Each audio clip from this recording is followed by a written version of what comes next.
समस्त देवी देवताओं, ऋषि मुनियों की उपस्थिति में वो महायज्ञ आरंभ हुआ, जिसमें सहर्ष उपस्थित होने शीघ्र माता सती भी वहां पहुंची। और जब उन्हें प्रभु महादेव शिव शंकर शंभू के लिए वहां आसन दिखाई नहीं दिया तो वो अत्यंत आहत हुई।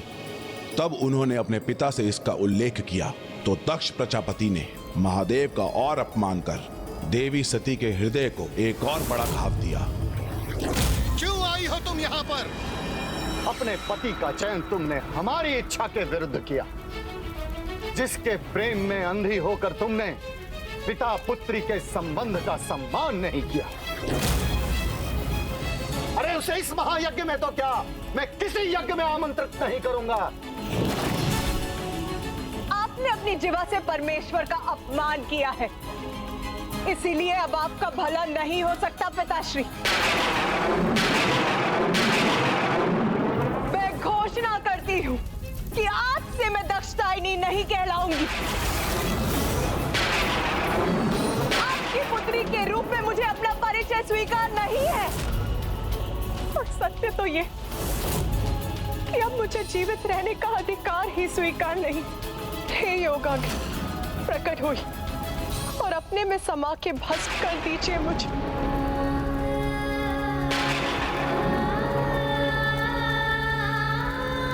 प्रजापति दक्ष के यज्ञ की समाप्ति तक किसी भी अतिथि को यहां से जाने की अनुमति नहीं है। अब इस यज्ञ में कौन रुकना चाहे?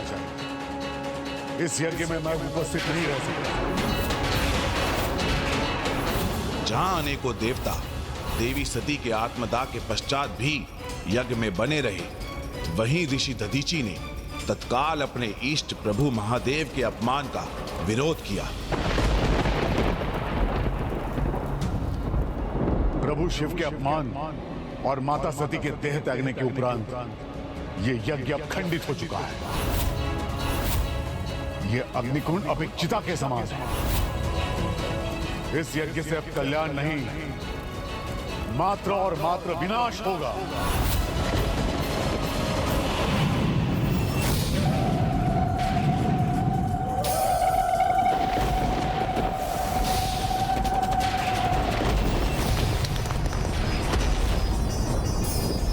फिर क्या हुआ लंकेश? एक चुनौती। प्रजापति दक्ष और ऋषि दधीची के मध्य कैसी चुनौती की स्थिति उत्पन्न हुई? नहीं, हे गौरी पुत्र, ये चुनौती ऋषि दधीची और शनिदेव के मध्य स्थिर हुई थी।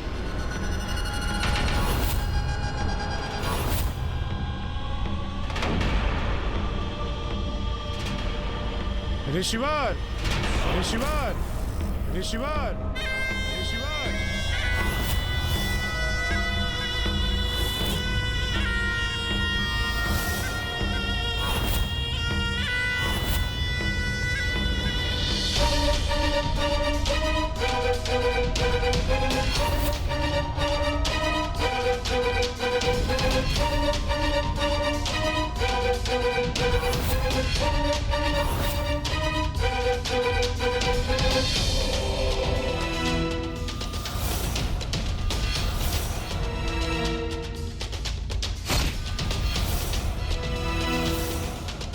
अर्थात ये सब आपके ही कारण हुआ है। आपकी ही दृष्टि का प्रभाव है शनिदेव। ये मेरा नहीं ऋषिवर, ये उस प्रत्येक जीव के कर्मों का फल है जो अनुचित कर्म करता है। मैं तो मात्र माध्यम हूँ, महादेव की आज्ञा अनुसार उनकी इच्छा को पूर्ण करने का निमित्त मात्र। यदि कोई प्रभु महादेव का ही अपमान करेगा, उनके अस्तित्व को नकारने का दुस्साहस करेगा, तो उसका फल तो उसे अवश्य भोगना पड़ेगा।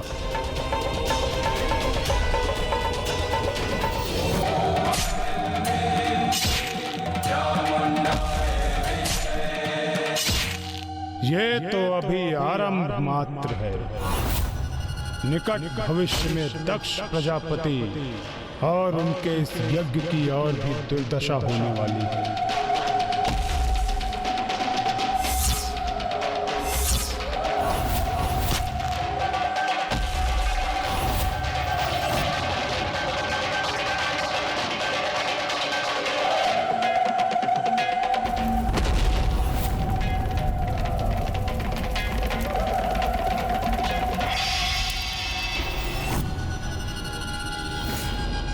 आप इतने निष्ठुर, इतने कठोर कैसे हो सकते हैं? ऋषिवर, मैंने आपसे पूर्व में ही कहा कि आप मुझे दोष मत दीजिए। मैं तो महादेव की इच्छा का निमित्त मात्र हूं। इसलिए दक्ष के दुर्भाग्य पर शोक मनाने के स्थान पर आप स्वयं सावधान हो जाइए।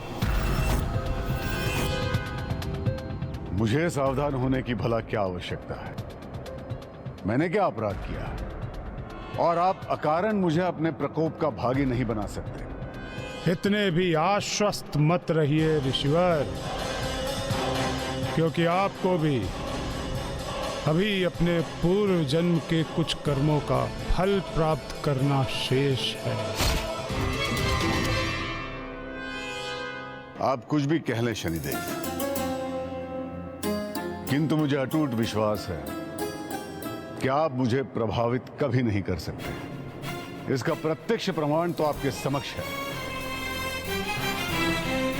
मैं आज दक्ष प्रजापति के यज्ञ में उपस्थित रहकर भी आपकी दृष्टि से सर्वथा सुरक्षित हूं।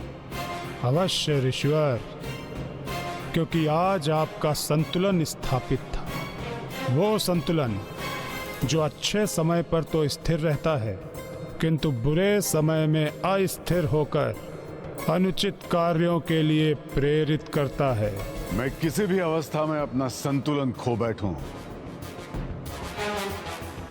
यह असंभव है।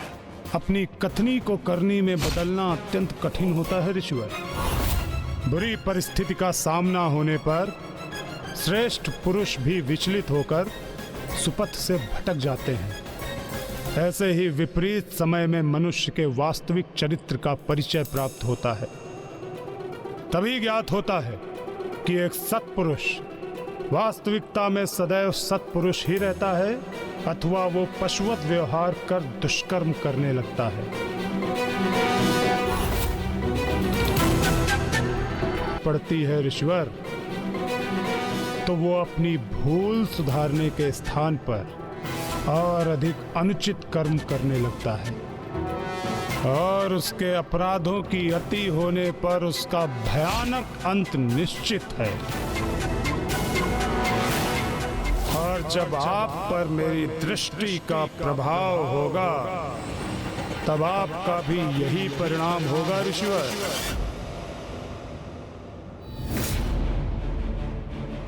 मुझे स्वयं पर पूरा विश्वास है कि किसी भी स्थिति में मेरा आचरण सदैव शुद्ध ही रहेगा। मैं कभी भी विचलित नहीं हो जाऊंगा। यदि दुर्भाग्य की छाया मुझ पर पड़ भी गई, तो भी मैं धर्म पथ से दूर नहीं होऊंगा। इसीलिए आपका मुझे सावधान करना व्यर्थ है। आप मुझे चुनौती दे रहे हैं ऋषिवर। हाँ शनिदेव, इसे आप मेरी चुनौती ही समझिए।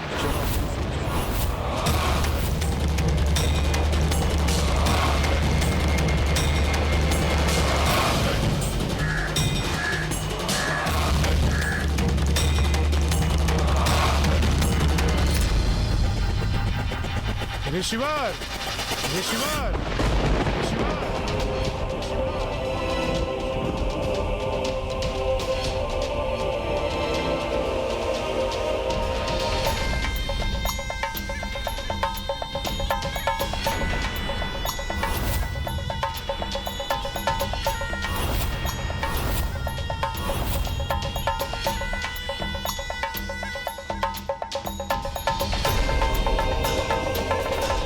आपने शनिदेव की दृष्टि को चुनौती दी है ऋषिवर। इसका परिणाम तो आपको भोगना ही होगा।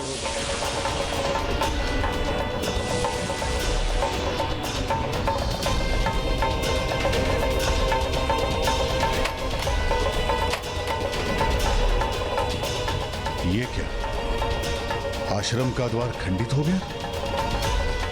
ऋषिवर, ये मात्र प्रथम संकेत है मेरी दृष्टि के प्रभाव का। यदि ये शनिदेव की दृष्टि के प्रकोप का आरंभ है, तो मुझे तनिक भी विचलित हुए बिना अपने संपूर्ण आत्मबल से उसका सामना करना चाहिए।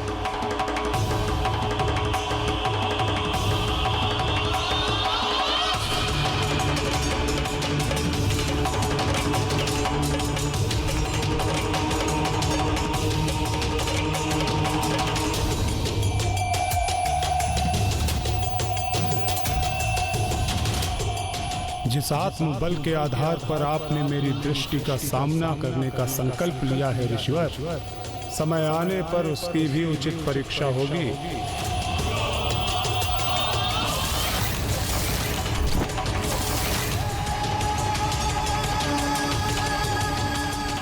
आश्चर्य! जिस ग्रह में स्वयं महादेव जन्म लेके प्रकट होने वाले थे, वो महान शिव भक्त भी शनिदेव की दृष्टि से नहीं बच सके। हाँ गौरी पुत्र, शनिदेव की दृष्टि सभी सीमाओं और किसी प्रकार के नियंत्रण से परे थी, और शनिदेव की दृष्टि जिस पर पड़नी होती थी पड़कर ही रहती थी। और इसी क्रम में देवराज इंद्र पर भी शनिदेव का प्रभाव होने ही वाला था। इंद्रदेव पर? देवराज इंद्र को शक्ति की बड़ी ही लालसा थी, और उन्होंने अहंकार में आके दंडनीय अपराध भी किए थे, और शनिदेव की दृष्टि उन पर पड़ने ही वाली थी। और इसी कारण देवराज इंद्र और ऋषि दधीचि एक दूसरे से बंधे हुए थे, और देवराज इंद्र के कर्म उन्हें ऋषि दधीचि के भविष्य से जोड़ने वाले थे। अर्थात देवराज इंद्र और ऋषि दधीचि पर एक साथ शनिदेव की दृष्टि का प्रकोप पड़ना कोई संयोग नहीं था, कोई गहरा संबंध था। हाँ, और ये जुड़ाव दो चरणों में प्रकट होने वाला था। प्रथम था शनिदेव की दृष्टि का देवराज इंद्र पर पड़ना, और द्वितीय था उनकी दृष्टि के प्रभाव से देवराज इंद्र से एक बड़ी भूल के उपरांत ऋषि दधीचि के समीप पहुंचे। किंतु देवता होने के उपरांत भी क्या इंद्रदेव शनिदेव की दृष्टि से नहीं बच सके?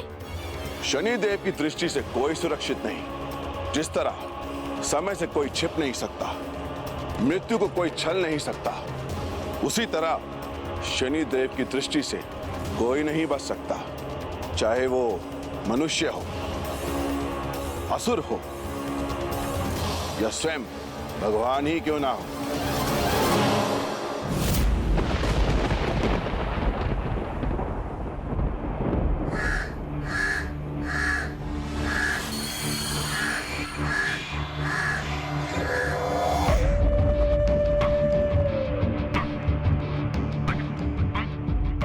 कौन है ये, अथवा क्या है जिसके अशुभ आगमन का आभास मुझे इतना विचलित कर रहा है?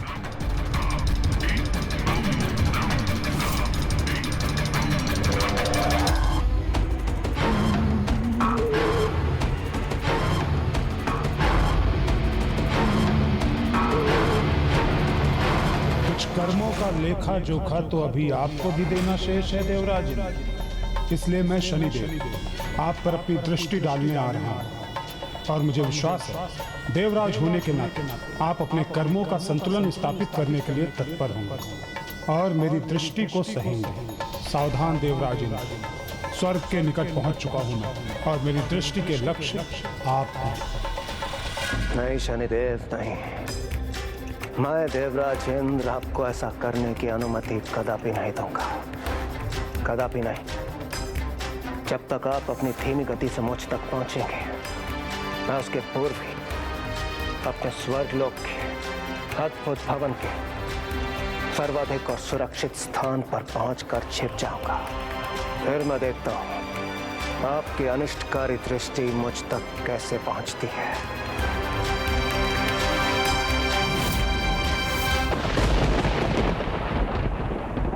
शनिदेव हर किसी को उसके कर्मों का फल देते हैं, किंतु उनकी यही कर्तव्य परायणता एक पिता बनने को तरस रहे एक ऋषि एवं एक अजन्मे शिशु के लिए दंड बनने वाली थी। प्रभु भोलेनाथ के आने वाले अवतार की कथा का दुखद कारण बनने जा रही थी। उधर प्रजापति दक्ष का यज्ञ आरंभ ही हुआ था। इधर शनिदेव ने अपने आगमन के संकेत देने आरंभ कर दिया। ऋषि दधीची और इंद्रदेव दोनों के जीवन पर शनिदेव की दृष्टि का ऐसा क्या कुप्रभाव पड़ा होगा कि जिसके परिणाम स्वरूप प्रभु पिपलाद का जीवन ही प्रभावित हो गया। कीजिए। तो क्या देवराज इंद्र शनिदेव की दृष्टि से छिपने का विचार कर रहे थे? किंतु ये कैसे संभव हो सकता था? फिर क्या हुआ लंकेश जी? क्या वो अपनी इस योजना में सफल हुए? इतना जल ग्रहण कर लिया है दशानन ने, किंतु फिर भी मेरी मुख्य योजना सफल ही नहीं हो रही है। कदाचित मुझे शीघ्र कोई अन्य युक्ति भी सोचनी होगी।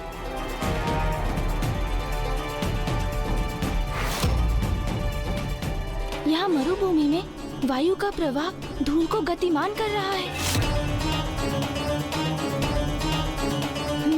समझ गया। लाइए लंकेश, दीजिए मुझे।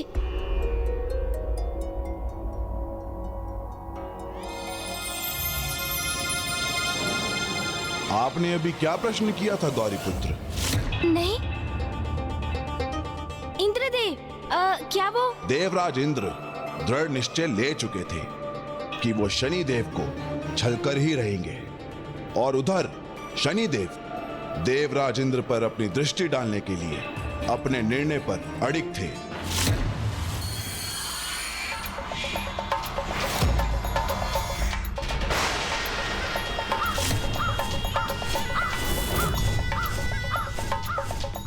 सावधान देवराज इंद्र, स्वर्ग के निकट पहुंच चुका हूं मैं, और मेरी दृष्टि के लक्ष्य आप हैं।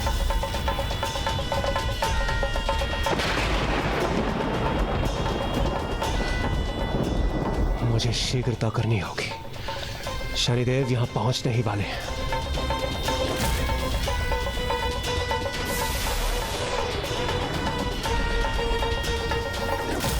ये तो शनिदेव की दृष्टि की परछाई है, अर्थात वो मेरे अत्यंत निकट है।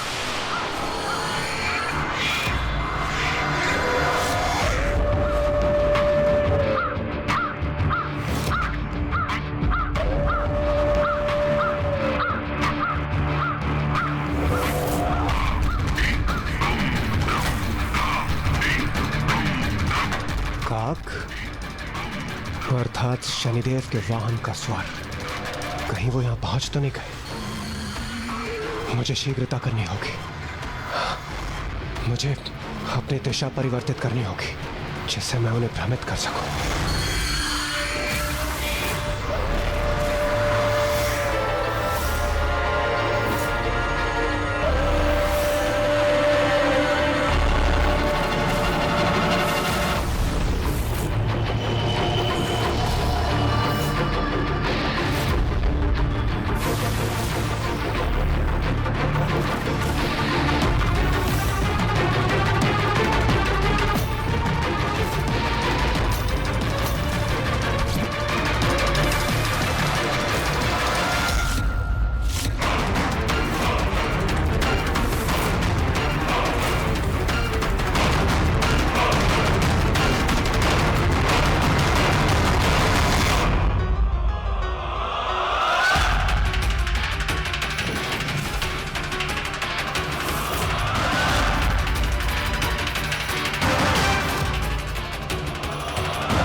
शनिदेव, शनिदेव, आपकी इस दृष्टि को अब यहीं रुकना होगा, क्योंकि अब मैं जहां प्रवेश करने वाला हूं, वहां स्वयं मेरी प्रतिछाया को भी प्रवेश करने की अनुमति नहीं है। तो आपकी इस दृष्टि की परछाई वहां तो प्रवेश कर ही नहीं सकती।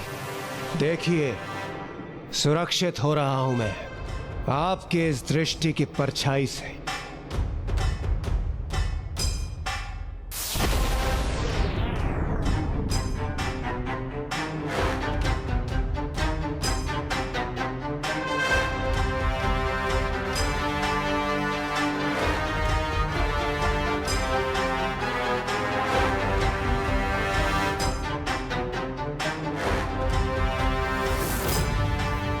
अब मैं अपने इस गुप्त कक्ष में सर्वथा सुरक्षित हूं।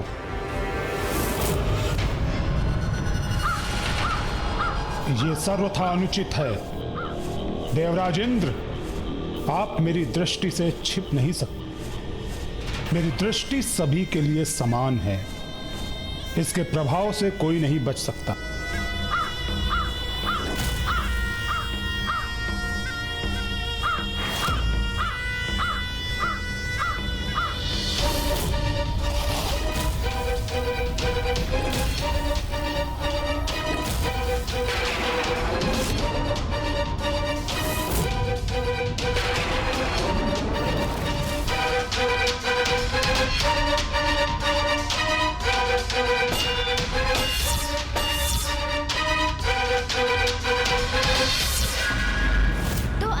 देवराज इंद्र स्वयं को शनिदेव से सुरक्षित करने में सफल हो ही गए। नहीं शिवनंदन, जैसा कि मैंने पूर्व में कहा था कि शनिदेव की दृष्टि से कोई सुरक्षित नहीं, क्योंकि जिस पर उनकी दृष्टि पड़नी होती है, चाहे वो किसी भी सुरक्षित स्थान पर स्थित हो जाए, वह स्वयं अपने पांव पर चलकर शनिदेव के समक्ष पहुंच ही जाता है।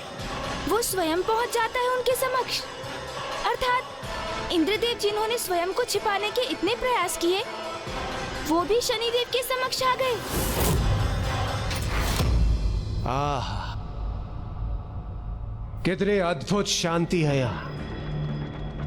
अब मेरे इस कक्ष में कोई प्रवेश नहीं कर सकता।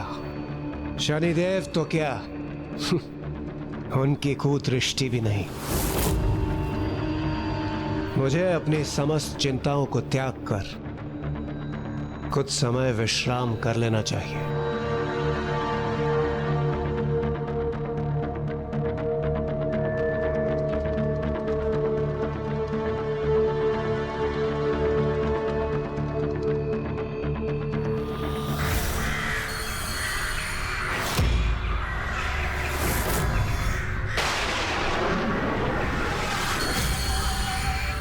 देवराज इंद्र, शीघ्र आपको मेरे समकक्ष आना ही होगा।